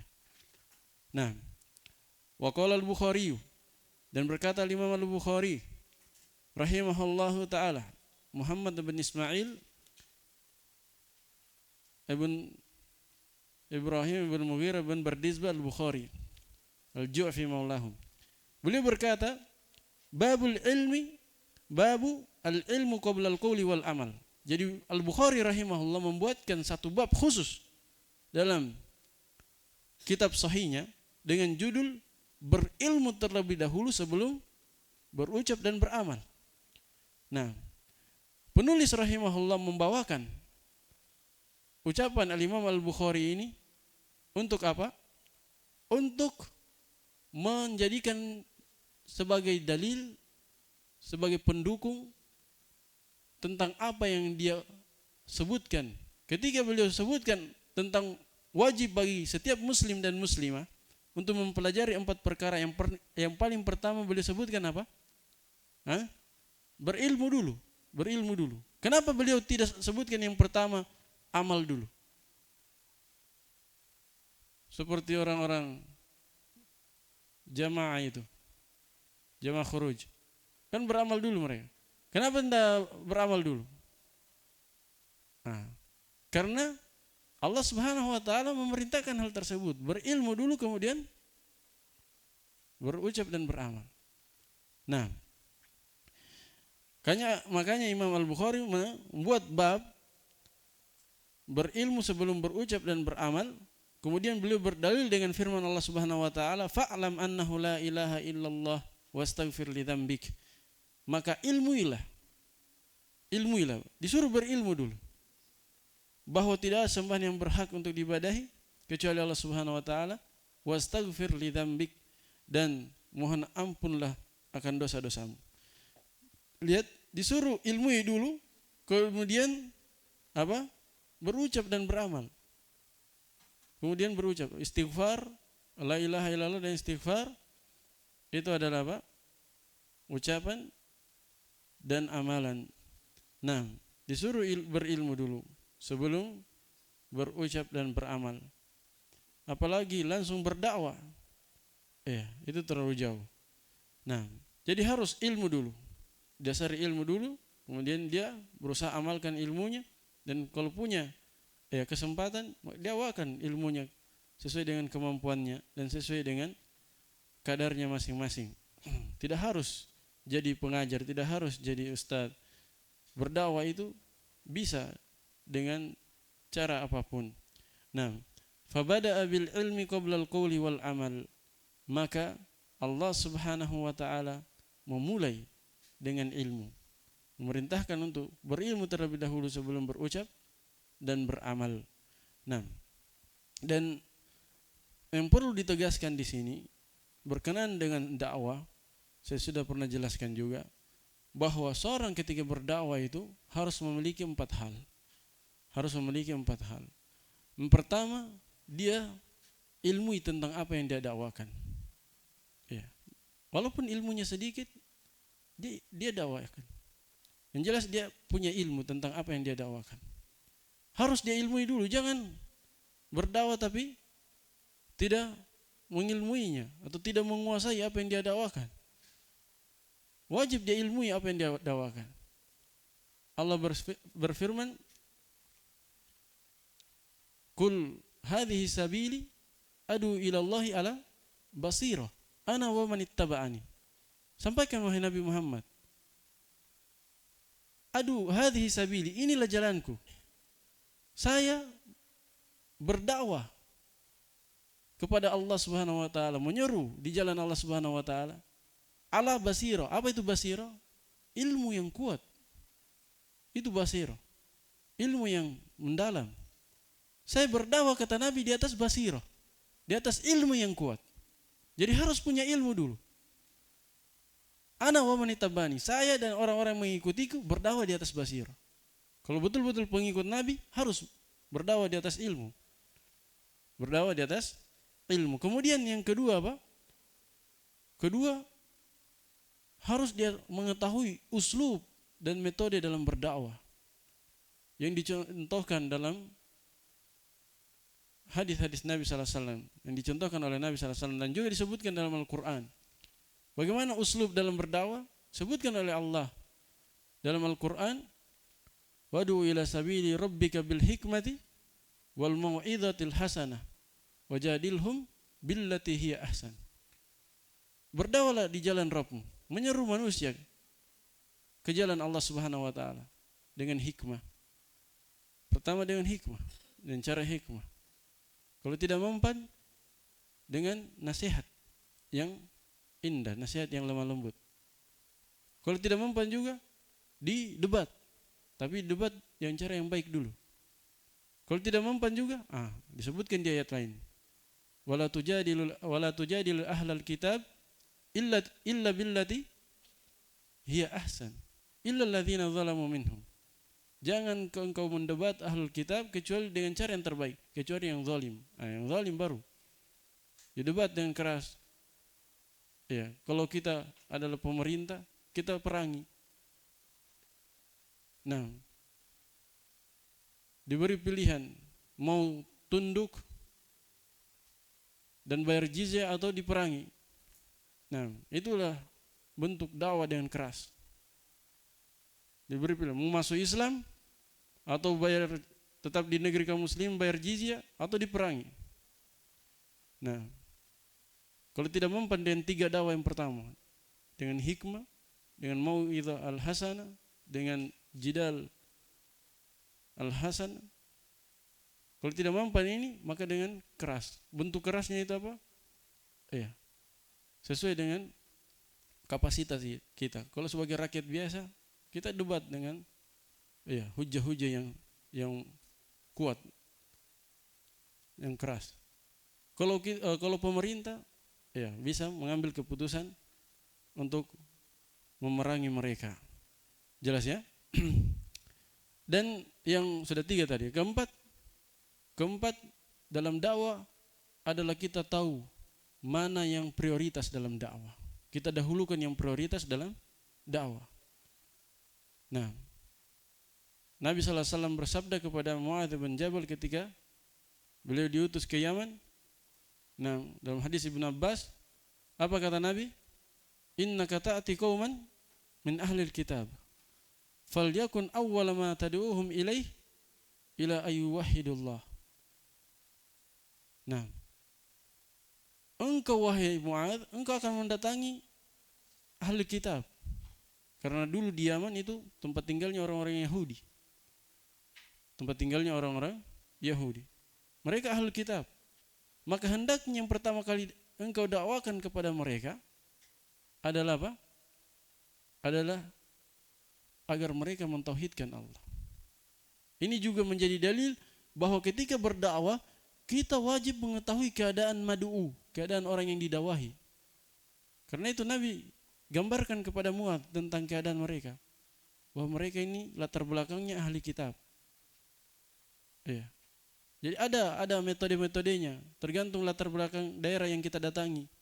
Harus ada pendekatan-pendekatan khusus dalam mendakwahi setiap manusia. Jelas ya? Harus mengetahui keadaan madu dan harus berdakwah mulai dari yang terpenting kemudian yang terpenting selanjutnya. Perhatikan dalam hadis ini disuruh untuk mendakwakan tauhid dulu. Kemudian setelah itu di kelanjutan hadis disuruh menegakkan salat. Kalau sudah bertauhid, sudah mempersaksikan asyhadu alla ilaha illallah wa anna muhammadar rasulullah, disuruh salat. Kalau mereka terima, disuruh menunaikan zakat, bertahap. Nah, jelas ya? Maka ketika berdakwah harus antum ketahui 4 hal ini. Harus berdakwah di atas ilmu, harus antum kuasai apa yang antum dakwakan. Kedua, mengetahui uslub dalam berdakwah. Ketiga, mengetahui keadaan madu, mengetahui keadaan orang yang didakwahi. Dan yang keempat, berdakwah atau mendakwakan yang paling prioritas, yang paling penting atau yang paling penting kemudian yang terpenting selanjutnya. Nah, selesai. Kemudian kita i'rab sedikit. Bismillahirrahmanirrahim. I'lam andak Ersan. I'lam apa ini? Fil amr. Fil amr aina fa'iluh? Mana fa'ilnya? Mustatir. Wujuban atau jawazan? Wujuban, takdiruhu anta. Nah, i'lam rahimakallah. Ini jumlah sisipan. Rahimakallahu, Allahu arham. Kenapa rafa'? Fa'il kaf. Ahsant. Annahu, anna, fahmi. Apa amalannya anna? Amalu anna? Tansibul ismu tarfal khabar. Aina ismuhu? Hu. Dhamir hu fi mahalli nasbin ismu anna. Wa khabaruha khabaru anna. Ya, jumlah fi'liyah. Nah, annahu yajibu alaina ta'allumu arba'i masail. Wal fi'l ya ismuka Daniel. Yajibu fi'l, aina fa'iluhu? Wajib, apa yang wajib? Ta'allum arba'i masail, itu fa'ilnya, ta'allumu. Wa huwa mudhaf, arba' mudhaf ilaihi wa masail. Wa masail ايش i'rabuh? Enggak bisa jadi mudhaf ilaih lagi. Arba' dia mudhaf sekaligus mudhaf ilaih. Masail mudhaf ilaih untuk arba'. Mudhaf ilaih apa i'rabnya? Majrur bil fath li'annahu ismul ladzi la yansarif wa illatuhu siga muntahal jumu'. Naam, al-ula عندك أبا معاذ. الأولى العلم. Apa i'rabnya al-ula?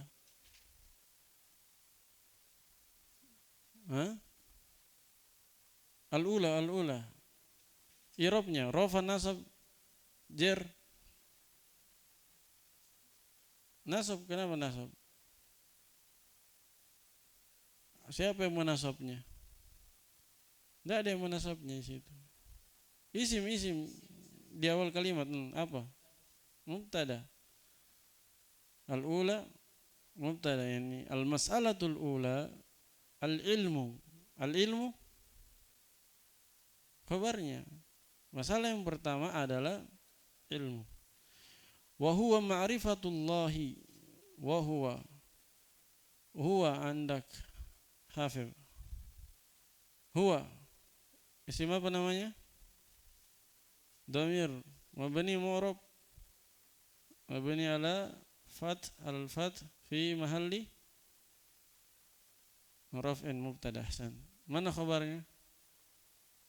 Allahi idhafun ilaihi. Wa ma'rifatu, hendak ya, siapa nama tak? Uwais, Abu Ihsan. Oh Ihsan, Abu Ihsan. Tafaddal Abu Ihsan. Wa ma'rifatu nabi, Atah Hasan. Nabiyhi, nabiyyi mudhafun ilaihi, nabi mudhafun ilaihi wa huwa mudhaf. Wal ha dhamir fi mahalli nabiyhi, hanya fi mahalli apa? Rafin nasbin jarrin mudhafun ilaihi lagi. Ya, dua di situ mudhafun ilaihi juga. Wa ma'rifatu dinil islami, andaka Umar. Ma'rifatu matuf ke mana? Ma'rifah mana? Nah, dini al-islami, islami itu apa? Apa dibilang kalau disaraf? Masdar. Bil adillati ats-tsaniyatu, al-mas'alatu ats-tsaniyatu al-amalu bihi. Al-amalu عندك أبا مريم لماذا يرفع خبر بين المبتدأ الثانية أو المحذوف المسألة الثانية. Nah, الثالثة دعوة إليه, ini sama ya, mubtada khabar semua. Ar-rabi'atu as-sabru 'alal adza fihi, bersabar di atas gangguan, fihi di dalamnya. Di dalam apa? Fihi dhamirnya kembali ke mana? Bisa kembali kepada semuanya. Fil ilm, fi talabil ilm, fil amali bihi, fid da'wati ilaihi. Wad dalilu qauluhu ta'ala. Wad dalilu indaka Pareski. Mubtada, khabarnya qauluhu ta'ala. Wal asr innal insana lafi khusr illa alladhina amanu wa amilus salihat wa tawasaw bil haqqi wa tawasaw bis sabr. Tawasaw hendak ya akbar. Tawasaw fi'il apa itu namanya? Madhi mudhari amr. Madhi. Ahsan. Tawasaw madhi. Tawasaw ya tawasaw. Kalau tawasaw ketemu waw jama' tawasaw, tidak munasabah. Irham. Kenapa tidak munasabah? Itu tawasu. Kenapa bukan tawasu?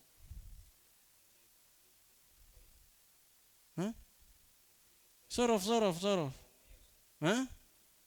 Apa? Ujungnya yang mana? Tawaso.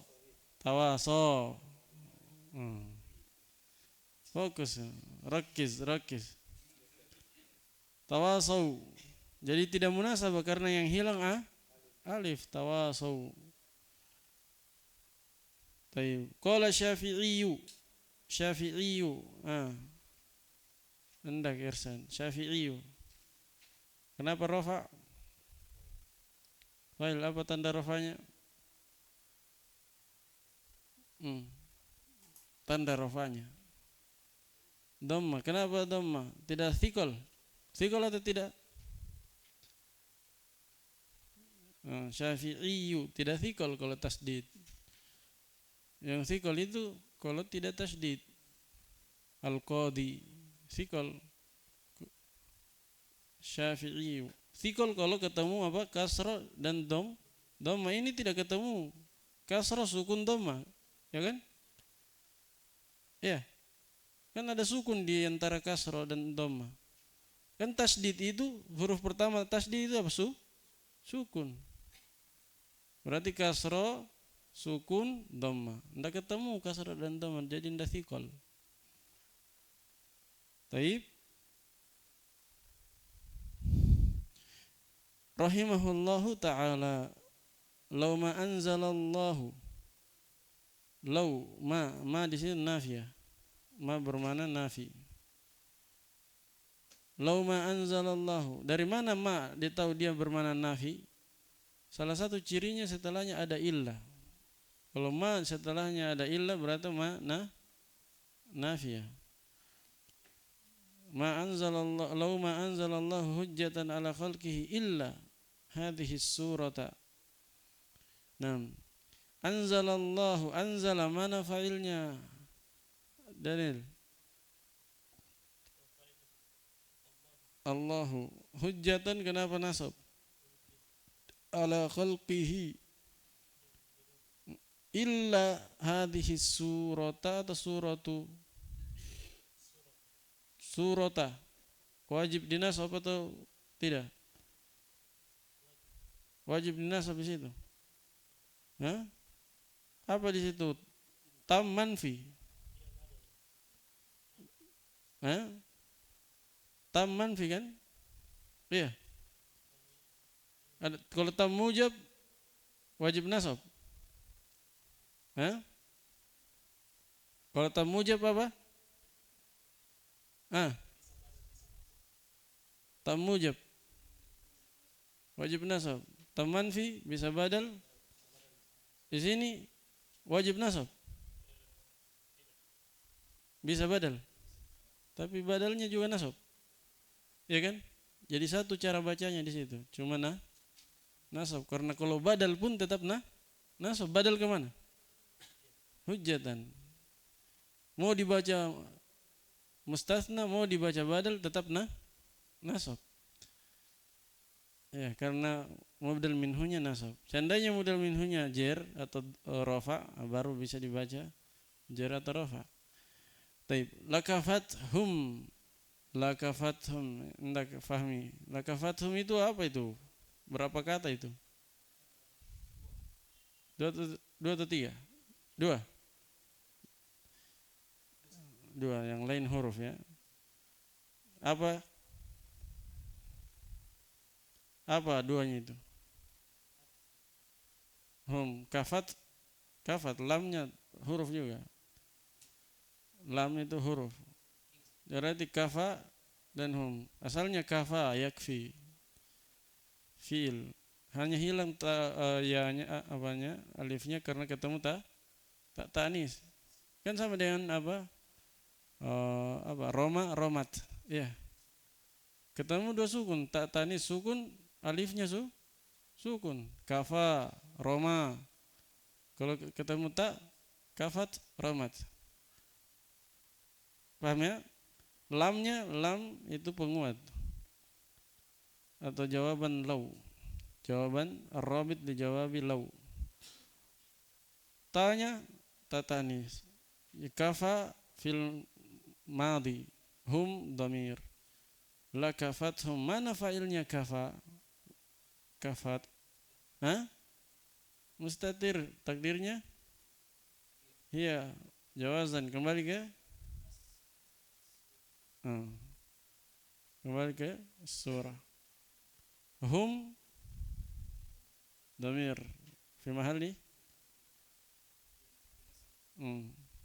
maf'ul bihi.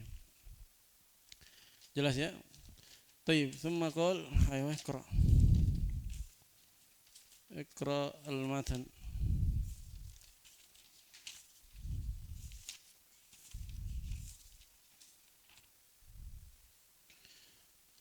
ثم قال المصنف رحمه الله تعالى اعلم رحمك الله أنه يجب على كل مسلم ومسلمة تعلم ثلاث هذه المسائل والعمل بهن. الأولى أن الله خلقنا ورزقنا ولم يتركنا حملا بل أرسلنا إلينا رسولا فمن أطاعه دخل الجنة ومن عصاه دخل النار.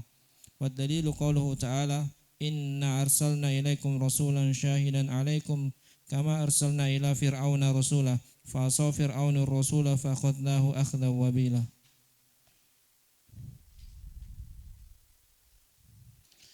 Nah. ثم قال رحمه الله اعلم رحمك الله أنه يجب على كل مسلم ومسلمة تعلم ثلاث هذه المسائل والعمل بهن. طيب. Sekarang muqaddimah yang kedua. Jadi salah satu usul itu terdiri dari 3 muqaddimah. Kemudian setelah itu masuk dalam inti pembahasan. Apa inti pembahasan salah satu usul? Yang tadi, ilmu tentang Allah, tentang nabinya, dan tentang agama Islam beserta dalil-dalilnya. Jadi salah satu usul itu yang tadi itu. Al-ilm ma'rifatullah wa ma'rifati nabi wa ma'rifatu dinil Islam bil adillah. Itu salah satu usul. Sudah disinggung di muqaddimah yang pertama.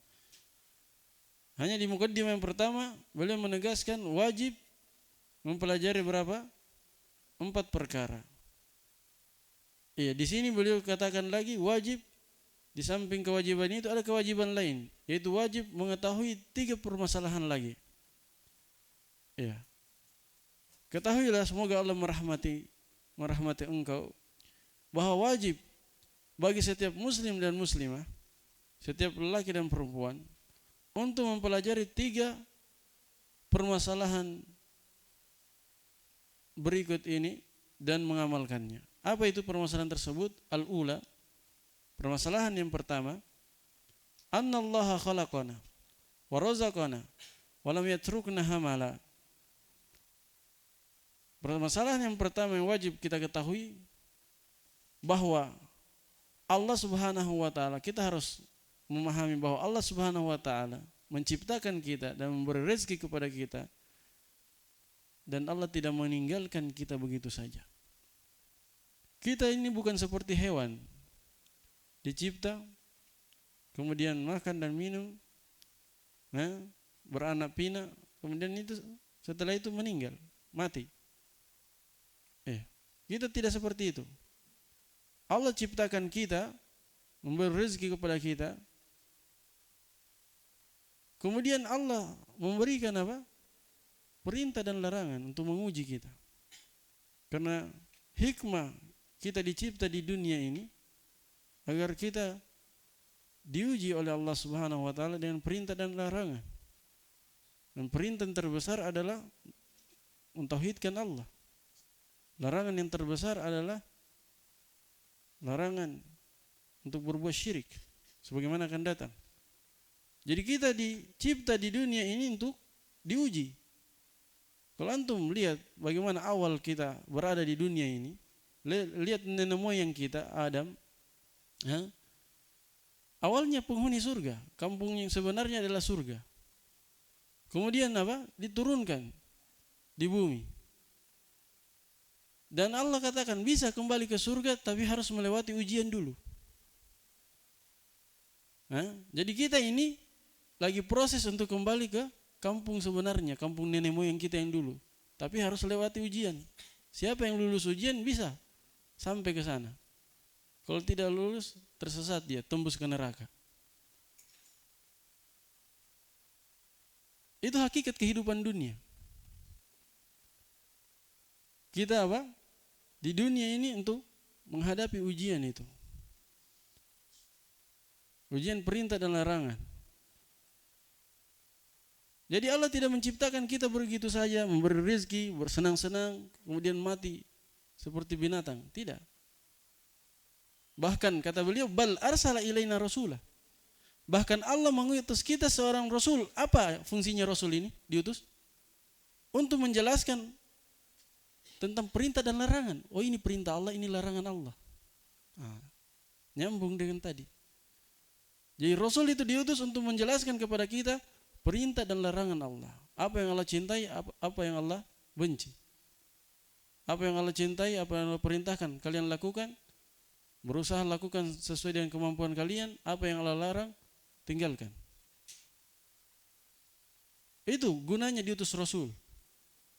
Faman ata'ahu, lihat siapa yang mentaatinya, dalam artian dia laksanakan perintah Allah yang disampaikan Rasul dan menjauhi larangan Allah yang disampaikan oleh Rasul, dakhalal jannah, maka dia pasti masuk surga. Kembali ke kampung halamannya.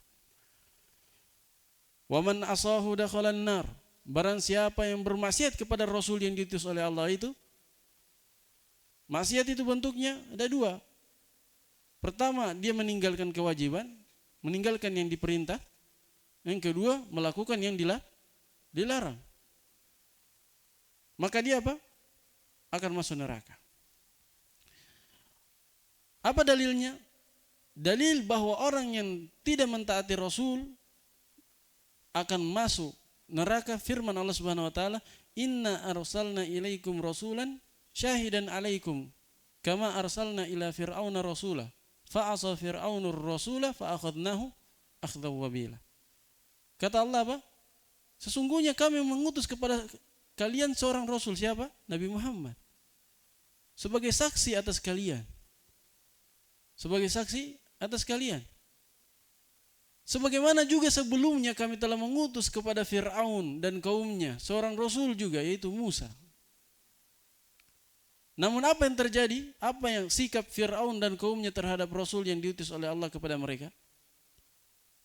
Fir'aun dan kaumnya aso, bermaksiat kepada rasul.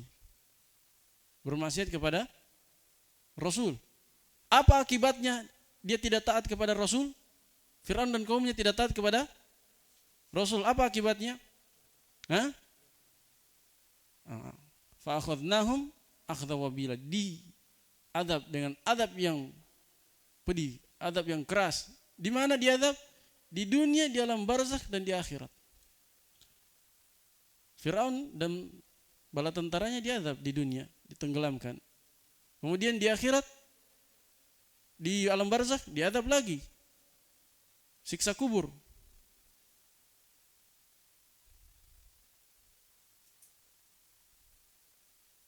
Diadab lagi.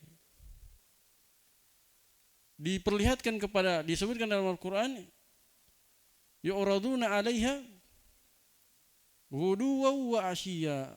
Diperlihatkan kepada mereka, ditampakkan kepada mereka neraka itu pagi dan petang hari. Perlihatkan neraka sebelum diadab. Itu rasanya sangat mengerikan. Bagaikan orang yang menunggu giliran eksekusi mati. Kalau dia yang tembak duluan, tidak terlalu mengerikan. Tapi kalau dia yang terakhir, kencing-kencing duluan baru, ya kan? Karena dia sudah lihat temannya ditembak, sampingnya ditembak, tembak lagi. Nanti tunggu giliran dia. Dia tersiksa berapa kali? Setiap kali temannya yang sebelum dia ditembak, dia tersiksa. Begitu rasanya. Diperlihatkan kepada Fir'aun dan bala tentaranya, pengikutnya, apa yang akan menjadi siksaan mereka nanti di hari kiamat. Ini belum disiksa, sudah diperlihatkan tempat duduknya di neraka. Mengerikannya. Kemudian diadab lagi di neraka. Ya, bertubi-tubi adabnya. Kapan itu terjadi? Ketika mereka bermaksiat kepada Rasul. Tidak mentaati Rasul yang diutus oleh Allah. Maka pelajarannya di sini, pelajarannya untuk kita juga wahai kaum muslimin, ketika Allah mengutus Nabi Muhammad kepada kita, kemudian kita tidak taat kepadanya, justru bermaksiat kepadanya, kalian akan dapat sebagaimana yang didapatkan oleh Fir'aun dan bala tentaranya. Itu sisi pendalilannya. Siapa yang tidak taat kepada Rasul yang diutus kepada kita, yaitu Nabi Muhammad, dia bermaksiat kepada Nabi Muhammad, maka dakhalan nar. Siapa yang taat maka masuk surga, siapa yang tidak taat masuk neraka. Dalam hadis yang semana dengan ayat ini, dalam hadis apa? Kullu ummati yadkhulunal jannah illa man aba. Qalu wa man ya'ba ya Rasulullah? Qala man ata'ani dakhalal jannah wa man asani dakhalan nar. Semua umatku, kata Nabi Muhammad, semuanya masuk surga kecuali yang enggan. Siapa yang enggan? Sahabat bertanya, siapa yang enggan wahai Rasulullah? Maka beliau menjawab, yang enggan apa? Man ata'ani dakhalal jannah, siapa yang taat kepadaku masuk surga, dan siapa yang enggan masuk neraka. Jelas ya? Jadi yang taat kepada Rasul masuk surga dan yang bermaksiat kepadanya masuk neraka. Nah, jadi ini permasalahan yang pertama yang wajib kita ilmui. Ini harus kita senantiasa pikirkan dalam kehidupan kita. Antum harus meluangkan waktu untuk merenungi kadang makna-makna kehidupan. Luangkan waktu untuk memikirkan arti dan makna kehidupan ini. 3 pertanyaan yang harus antum sering tanyakan pada diri antum. Yang pertama, kenapa kita bisa ada di sini, di dunia ini? Ini pertanyaan kenapa yang antum ajukan pada diri antum sendiri. Kenapa kita bisa ada di dunia ini? Siapa yang menciptakan kita? Kedua, apa tujuan kita berada di dunia ini? Apa hikmah kita berada di dunia ini? Ketiga, kemana kita setelah dunia ini? 3 ini selalu antum hayati dan renungi. Kenapa kita berada di dunia ini? Siapa yang menciptakan kita? Jawabannya cuma satu. Allah Subhanahu wa taala yang menciptakan kita. Jawabannya berada di surah At-Tur. Allah berfirman, "Am khuliqu min ghairi syai'in am humul khaliqun?" Perhatikan. Allah bertanya kepada mereka, kepada manusia, "Am khuliqu min ghairi syai'?" Apakah manusia itu, makhluk itu dicipta tanpa sesuatu, ada yang menciptakan mereka? Maksudnya ada begitu saja? Ini kemungkinan pertama. Am humul khaliqun? Atau justru mereka menciptakan diri mereka sendiri? Ini kemungkinan kedua. Dan kemungkinan pertama dan kedua ini batil. Tidak mungkin ada dengan sendirinya. Alam semesta dengan segala keteraturannya, nah, tidak mungkin ada dengan sendirinya tanpa ada pencipta. Karena sesuatu yang ada dengan sendirinya itu mungkin tidak mungkin teratur. Iya. Jadi tidak mungkin ada dengan sendirinya, itu mustahil dan tidak masuk akal. Kedua, mereka menciptakan diri mereka sendiri. Ini lebih mustahil lagi. Tidak mungkin sesuatu menciptakan dirinya sendiri. Berarti tidak ada kemungkinan lain kecuali satu. Apa itu? Ada yang menciptakannya. Ada zat yang maha sempurna yang menciptakan. Siapa itu? Yaitu Allah Subhanahu wa taala. Orang-orang agnostik, mereka mengakui itu. Tidak mungkin ada dengan sendirinya. Tidak mungkin menciptakan diri sendiri. Pasti ada di sana kekuatan yang supranatural yang mengendalikan. Tapi mereka tidak mau akui bahwa itu adalah Allah. Mereka namakan dengan nama-nama lain. Ya.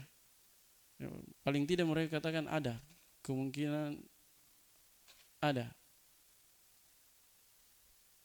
Karena mereka akui tidak mungkin. Dua ini tidak mungkin. Dua kemungkinan tadi tidak mungkin. Cuma satu, pasti ada yang menciptakan. Siapa yang menciptakan itu? Mereka ada yang menetapkan, ada juga yang tidak menetapkan. Ada yang menetapkan, ada kekuatan besar, tapi dia tidak mengakui itu Allah. Ada juga yang tidak menetapkan. Kenapa? Karena tidak kelihatan. Karena orang-orang ateis, orang-orang agnostik dan semisal mereka, itu mereka adalah orang-orang yang materialisme. Materialisme dalam artian di sini akan dia imani kalau dalam bentuk materi, ada benda, ada zatnya, kelihatan. Tidak mengimani yang gaib. Orang-orang Madiyah. Madiyah itu harus ada madahnya baru beriman. Padahal kalau sesuatu yang kelihatan, sesuatu yang nyata, tidak ada bedanya antara orang kafir dan orang beriman. Kalau seandainya kita dituntut untuk mengimani sesuatu yang kelihatan, sesuatu yang bisa dicapai dengan panca indera, tidak ada orang yang akan kafir. Justru hikmah kenapa kita dituntut untuk beriman kepada yang gaib, supaya bisa membedakan siapa yang betul-betul yakin, siapa yang betul-betul beriman, dan siapa yang tidak beriman. Kalau kelihatan kan tidak akan mungkin. Kalau seandainya Allah kelihatan, tidak mungkin ada yang kafir. Semuanya akan beriman. Justru gaibnya itulah letak ujiannya. Makanya di awal surah Al-Baqarah, sifat orang bertakwa itu adalah apa? Yu'minuna bil ghaib. Mengimani yang gaib, itu orang yang beruntung, orang yang bertakwa. Jelas ya? Kemudian ini yang kedua, pertanyaan kedua yang harus antum ajukan dalam diri antum adalah kenapa kita berada di dunia ini. Nah, itulah jawabannya dalam surah Adz-Dzariyat. Wa ma khalaqatul jinna wal insa illa liya'budun. Jadi kita dicipta di dunia ini untuk beribadah kepada Allah Subhanahu wa taala. Itu ujiannya, kita diuji untuk beribadah. Nah, kalau begitu kita harus pelajari apa itu ibadah, apa bentuk-bentuk ibadah. Nah, itulah ilmu fikih di situ. Kalau secara umum ibadah itu apa yang dicintai dan diridhai oleh Allah. Ibadah itu adalah ismun jami'un lima yuhibbuhu wa yardah minal amali wal aqwali adh-dhahir wal batinah. Ya. Jadi apa yang dicintai dan diridhai oleh Allah itulah ibadah. Bagaimana caranya kita tahu itu dicintai dan diridhai? Bagaimana caranya? Lihat dalam Al-Quran dan Sunnah. Kalau Allah perintahkan berarti Allah cintai.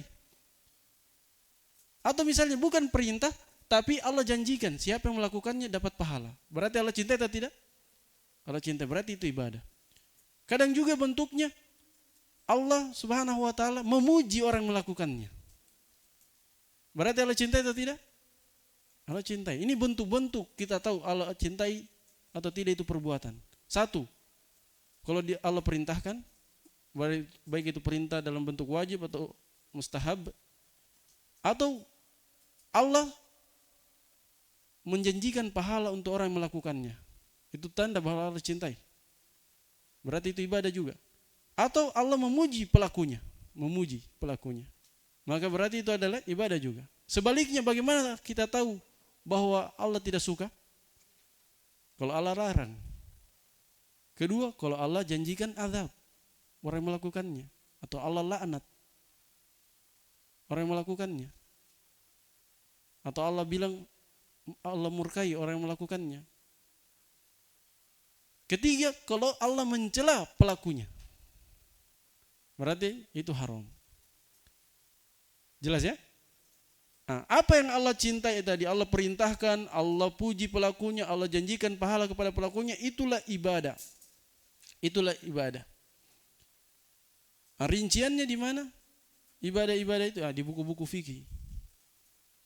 Ada bentuknya salat, puasa, zakat, haji, jihad dan seterusnya. Ada juga yang bentuknya amalan hati.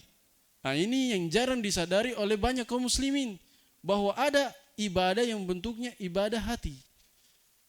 Ada mahabbah, khauf, roja, khasyah, tawakal. Ini juga ibadah. Memang ada namanya mahabbah yang sifatnya tabiat, tapi ada mahabbah yang sifatnya pengagungan dan penghambaan. Ada khauf yang sifatnya tabiat. Tapi ada khauf yang namanya khauf sir. Ini hanya untuk Allah Subhanahu wa taala. Kalau diserahkan kepada makhluk itu syirik. Khauf sir itu kalau dia tidak buang sesajen di sungai ini dia kena bala. Itu khauf sir namanya. Ini syirik. Ini harusnya diserahkan kepada Allah. Seharusnya kalau dia tidak sholat dia takut kena bala. Itu tempatnya seharusnya di situ. Tapi dia justru palingkan ke makhluk.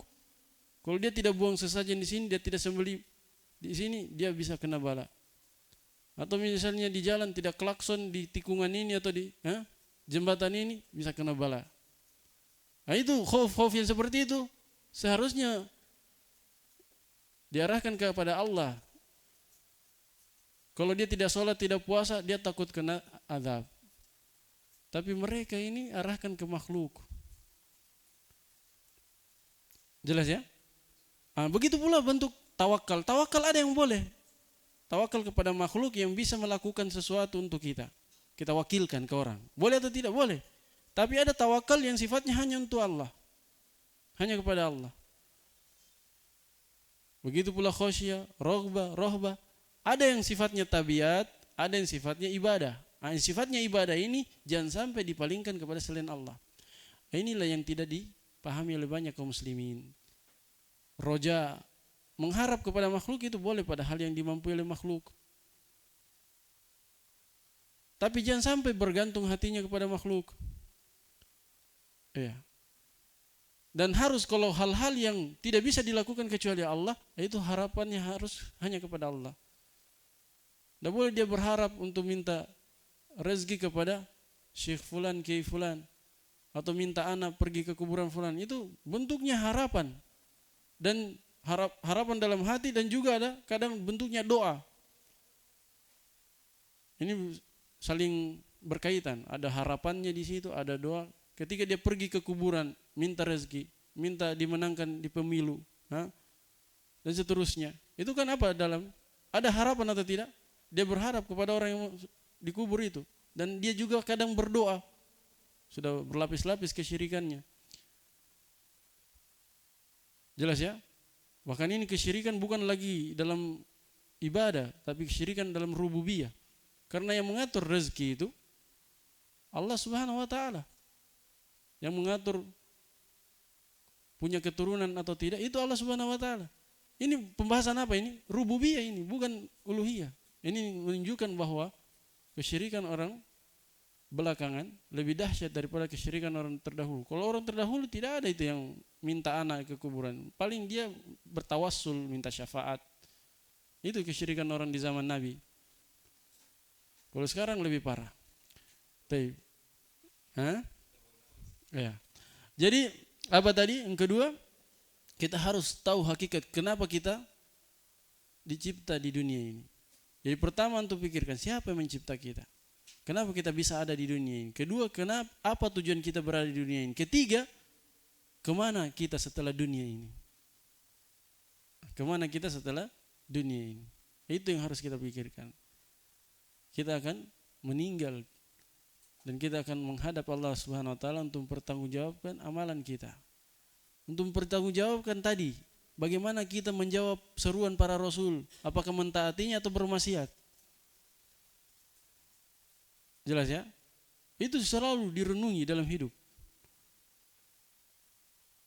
Nah, kemudian yang kedua, tadi sudah yang pertama, yang kedua ini kita lanjutkan berikutnya insyaallah taala. Sudah dulu subhanakallahumma wa bihamdika asyhadu an la ilaha illa anta astaghfiruka